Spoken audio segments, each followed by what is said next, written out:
Le Sénégal, joyau d'Afrique de l'Ouest, révèle une symphonie de paysages aussi variés que captivants. Des plages infinies de la petite côte aux parcs nationaux regorgeant de faune sauvage, chaque panorama narre une histoire d'émerveillement naturel. Au cœur de Dakar, les ruelles animées portent les marques d'une histoire riche, mêlant influence coloniale et fierté indépendante. Entre la réserve de Bandia et les dunes du désert de Lompoul, le Sénégal offre une aventure culturelle, historique et naturelle inoubliable, faisant de chaque visite une rencontre avec l'essence même de la Teranga. C'est également un pays ambitieux, comme en témoigne le projet éolien sur les côtes de l'Atlantique. Les Sénégalais ont conclu des accords pour un développement plus prolifique, reflétant une nation humainement unique, généreuse de nature. Sur le plan sportif, l'esprit compétitif des Lions de la Teranga a toujours été prononcé. Après des échecs successifs, les coéquipiers de Sadio Mané sous la direction d'Aliou Cissé ont décroché leur première Coupe d'Afrique au Cameroun. À l'approche de la CAN 2023, les Lions de la Teranga aspirent à conserver leur statut de champion en titre. Le Sénégal peut-il remporter la CAN 2023? Salam à tous et je suis très heureux de vous retrouver pour une nouvelle vidéo et aujourd'hui on va s'intéresser au Grand Sénégal, le champion en titre qui a remporté la dernière CAN au Cameroun. Les Lions de la Teranga auront pour but de conserver leur statut de champion en titre lors de la CAN 2023 dont ils font partie des favoris.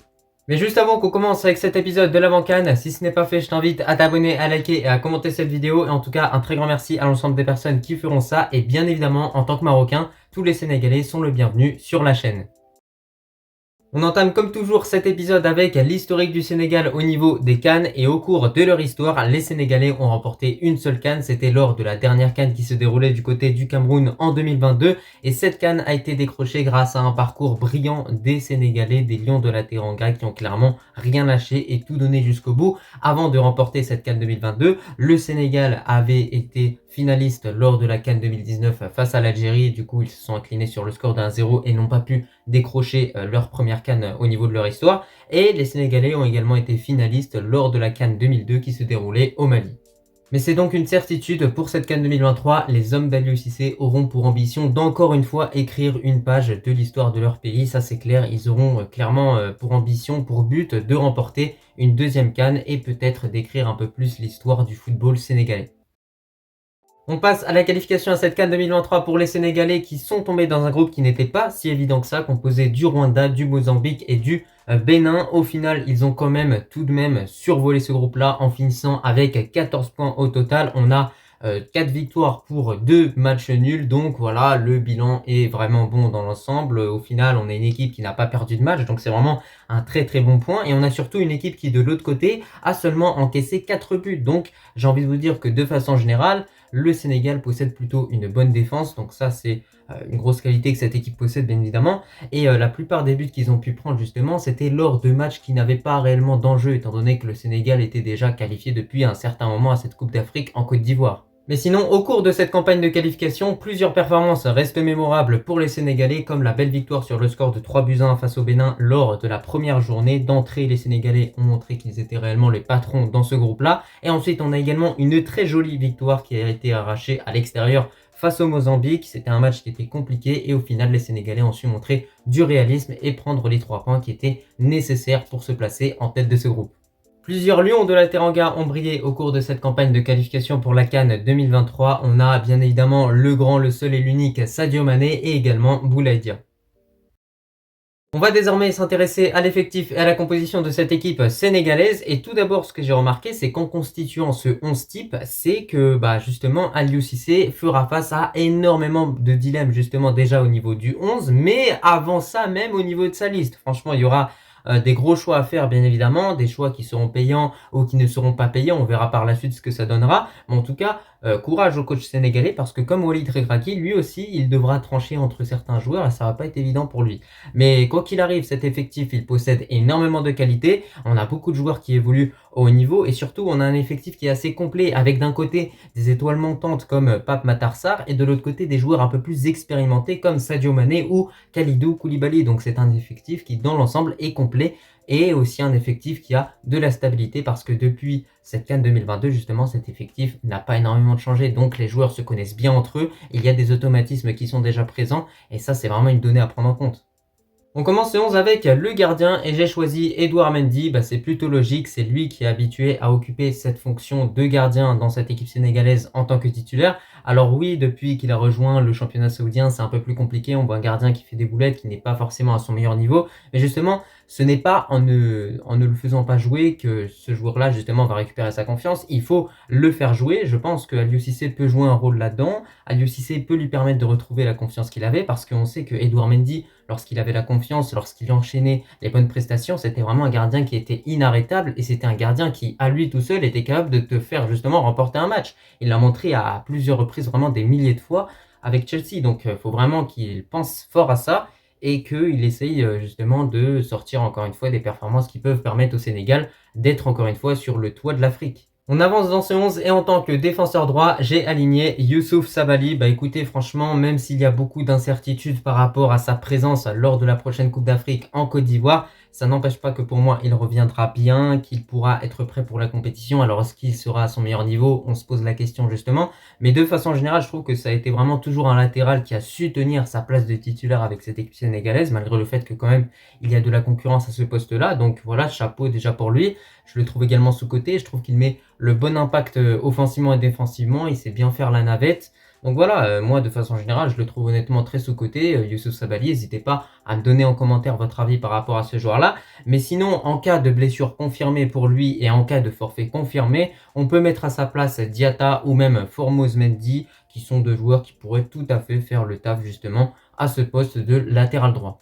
De l'autre côté, à gauche, il n'y a pas de débat, Ismail Jacobs. Je trouve vraiment que c'est un superbe latéral gauche qui est très rapide, qui peut apporter beaucoup de qualité à cette équipe-là, notamment sa qualité de centre sur le côté. On voit également que sur ses prises de balles, c'est un joueur qui va de l'avant avec une certaine détermination. C'est vraiment ça que j'aime beaucoup chez ce latéral. Il a participé à cette Coupe du Monde 2022, donc voilà, n'empêche, il a quand même de l'expérience. Et surtout, ce qui est intéressant avec ce joueur-là, c'est qu'en club, il a également un statut de titulaire indiscutable du côté de Monaco. Pourtant, il y a quand même des très bons joueurs dans cette équipe de Monaco. Ça n'empêche pas que ce joueur-là reste titulaire. On entame la charnière centrale et pour commencer, j'ai aligné le grand et le costaud Kalidou Koulibaly. Alors même si ses débuts n'ont pas forcément été exceptionnels du côté de Al Hilal, le joueur n'était pas toujours régulier dans ses performances, désormais ça se passe bien, tout roule pour ce joueur-là. Avec l'aide de Yacine Bounou, c'est un joueur qui prend très peu de buts justement avec cette équipe-là. Il a enchaîné énormément de matchs sans prendre le moindre but, donc ce qui montre clairement qu'avec Yacine Bounou, ce sont deux joueurs qui sont réellement un petit peu les derniers remparts de cette équipe de Al Hilal. Et du coup, voilà, ça fait un moment qu'ils performent comme ça. C'est une équipe qui est également, je crois bien, invincible en ce moment. Donc c'est pas pour rien. Et ces deux joueurs, justement, contribuent un petit peu à cet exploit-là, clairement.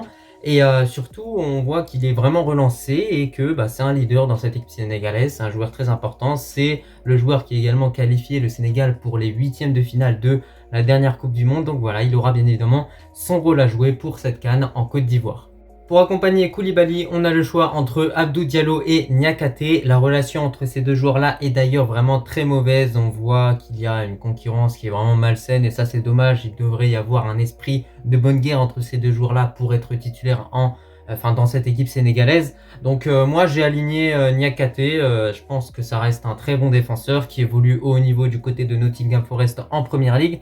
Alors j'ai oublié si c'était un titulaire indiscutable dans cette équipe-là, mais je pense qu'il doit avoir pas mal de temps de jeu parce que c'est plutôt un bon défenseur, il est costaud, il s'est bien relancé également. Et je pense qu'avec Kalidou Koulibaly, ces deux joueurs-là, ces deux défenseurs peuvent vraiment former une très bonne charnière centrale. Après la défense, on se tourne vers le milieu et en tant que milieu défensif, j'ai aligné en tant que titulaire Kouyaté. Écoutez, c'est un joueur très expérimenté qui connaît par cœur cette équipe sénégalaise. Parmi tous les milieux défensifs, pour moi, c'est celui qui occupe le mieux cette fonction-là. C'est pour ça que je l'aligne clairement en tant que titulaire dans cette équipe-là, dans ce 11. Et après, bien évidemment, là j'ai mis Kouyaté, mais on aurait pu mettre Pathé 6 ou même Nampalys Mendy. On continue dans ce trio du milieu et on va avoir Pape Matar Sarr. Écoutez, depuis le début de la saison, il est vraiment au top avec Tottenham. Moi, je l'ai toujours dit sur la chaîne, si vous écoutez bien les vidéos, il faut suivre ce joueur de très près parce que franchement, il n'est pas encore à son meilleur niveau. Je vous le dis, il a vraiment beaucoup de potentiel. C'est un joueur très prometteur pour le Sénégal. Et son ascension au niveau de sa carrière me fait beaucoup penser justement à Ounahi. Malgré le fait que lui, ça se passe réellement en club et que Ounahi, ça s'était plutôt passé avec le Maroc. Donc en tout cas, voilà, moi je le mets titulaire parce que pour moi, il a plus de qualité que les autres milieux sénégalais. Pour compléter ce milieu, Idrissa Gueye, bon milieu évoluant du côté d'Everton, donc il continue d'évoluer au haut niveau. C'est un joueur qui connaît par cœur cette équipe sénégalaise, qui peut bien occuper la fonction de milieu relayeur. Alors j'aurais préféré mettre à sa place Nampalys Mendy, mais malheureusement ce joueur-là est vraiment incertain pour la prochaine CAN. On verra ce que ça donnera dans les prochains jours et les prochaines semaines à venir. Et surtout on verra si justement Aliou Cissé convoque Nampalys Mendy alors que le joueur est peut-être un petit peu incertain avant la compétition. Cependant, il y a vraiment une chose qui est sûre avec Idrissa Gueye, c'est que lorsqu'il est bon avec le Sénégal justement perd rarement. On finit comme toujours ce 11 avec le trio d'attaque et à droite, j'ai aligné Iliman Ndiaye. Alors j'avais le choix entre lui et Ismaïla Sarr, mais ce que je reproche à Ismaïla Sarr, c'est de se montrer justement trop inefficace devant les buts et surtout, on voit que c'est un joueur qui n'a pas non plus énormément de temps de jeu avec l'OM, alors que de l'autre côté justement Ndiaye qui est un petit peu en concurrence avec Ismaïla Sarr a plus de temps de jeu que lui. Donc Iliman Ndiaye va arriver beaucoup plus en forme pour la prochaine CAN. De plus, c'est un bon dribbleur, c'est un joueur qui est également bon en accélération, très complet. Je crois bien qu'il possède les deux pieds. Donc voilà, franchement, il a plein de qualités qui sont assez uniques, des qualités que peu de joueurs possèdent justement. Et surtout par rapport à Iliman Ndiaye, ce qu'il ne faut pas oublier, c'est que c'est un joueur qui est polyvalent. Il peut occuper la fonction de milieu offensif, d'attaquant gauche, d'attaquant droit, de faux numéro 9, par rapport à Ismaïla Sarr qui peut seulement jouer attaquant gauche ou bien attaquant droit. Donc c'est plus intéressant de mettre Iliman Ndiaye qui pourrait même, pourquoi pas, changer de position en cours de match. Et surtout par rapport à Ismaïla Sarr, Iliman Ndiaye, c'est un joueur qui est vraiment efficace devant les buts. De l'autre côté, en tant qu'attaquant gauche, le seul, le grand et l'unique Sadio Mané, un joueur que j'apprécie beaucoup en tant que Marocain bien évidemment, c'est le meilleur joueur de cette équipe sénégalaise qui a participé vraiment à la qualification de son pays à cette CAN 2023. Alors sans lui, le Sénégal a réussi à se hisser en huitième de finale de la dernière Coupe du Monde, mais alors j'imagine même pas ce que ça aurait été avec Sadio Mané. Peut-être que le Sénégal aurait fait un parcours similaire au Maroc, c'est même très probable, mais quand même quand on voit la correction que l'Angleterre a pu mettre au Sénégal, on se demande si ça aurait pas changé grand chose non plus. Mais par rapport à Sadio Mané, écoutez, il évolue du côté de Al Nassr, il marque des buts, il fait des passes décisives, tout se passe bien, il va arriver en forme. Et c'est un joueur qui aura encore une fois un très grand rôle à jouer lors de la prochaine CAN, parce que c'est un leader, parce que c'est un joueur qui est toujours là en train de pousser ses coéquipiers, qui a un certain rôle mental. Et je pense que rien que le fait de savoir que cette fois-ci Mané va vraiment être avec le Sénégal, ça va donner de la confiance aux joueurs, clairement. Pour terminer ce 11, le buteur, j'ai hésité entre Boulaïdia et Nicolas Jackson. J'ai choisi Nicolas Jackson tout simplement parce qu'il est beaucoup plus complet par rapport à Boulaïdia. Déjà, Nicolas Jackson, c'est un joueur qui est quand même assez polyvalent, capable d'occuper la fonction d'attaquant gauche, attaquant droit, buteur, milieu offensif même récemment. Du côté de Chelsea, il a pu jouer à cette position-là. Et justement, depuis le début de la saison, Nicolas Jackson est plutôt en forme avec Chelsea. C'est un club qui évolue quand même en première ligue. Voilà, c'est vraiment du très très haut niveau. Alors que de l'autre côté, Boulaïdia joue justement dans un petit club de Serie A. Alors oui, certes, les performances de Boulaïdia sont meilleures justement avec le Sénégal parce qu'on a pu voir qu'il a pu marquer quelques buts lors des qualifications à cette CAN 2023.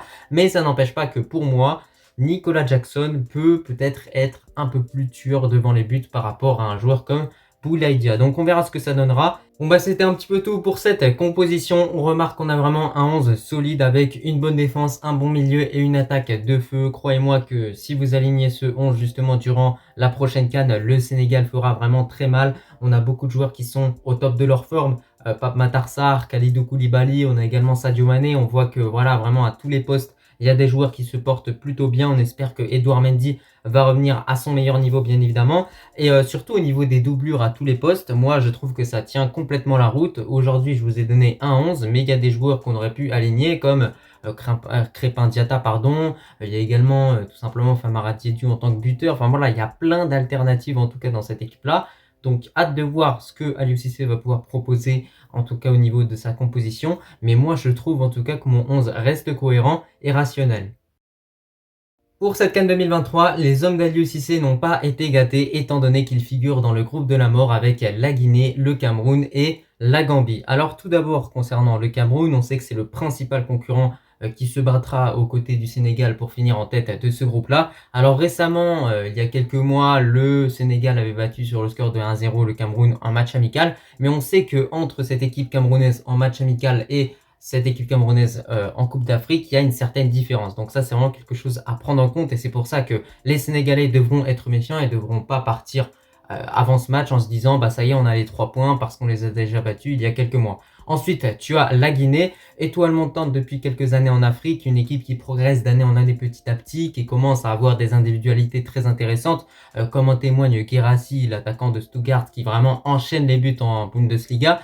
Alors ouais, cette équipe guinéenne, elle peut poser problème et peut-être que c'est au niveau de cette équipe-là qu'il faudra vraiment le plus se méfier, sachant qu'il y a également la Gambie, justement, on va en parler de cette équipe-là, qui a été quart de finaliste de la dernière Coupe d'Afrique au Cameroun, qui a été vraiment la surprise de cette compétition. On ne s'attendait pas à voir les Gambiens aller aussi loin, justement, durant cette CAN au Cameroun, et au final, ils ont quand même réussi à le faire. Donc voilà, il va falloir vraiment être méfiant. Il va falloir vraiment battre la Gambie, battre la Guinée et aussi battre le Cameroun. Et moi, je vous le dis, quand on voit l'effectif de cette équipe sénégalaise, quand on voit les qualités qu'il y a justement dans tous ces joueurs, etc., bah, pour moi, c'est une équipe qui est largement capable de finir première de ce groupe-là. Mais surtout, la plus grosse mission pour les hommes d'Aliou Cissé, ce sera d'éviter la fameuse malédiction du champion en titre.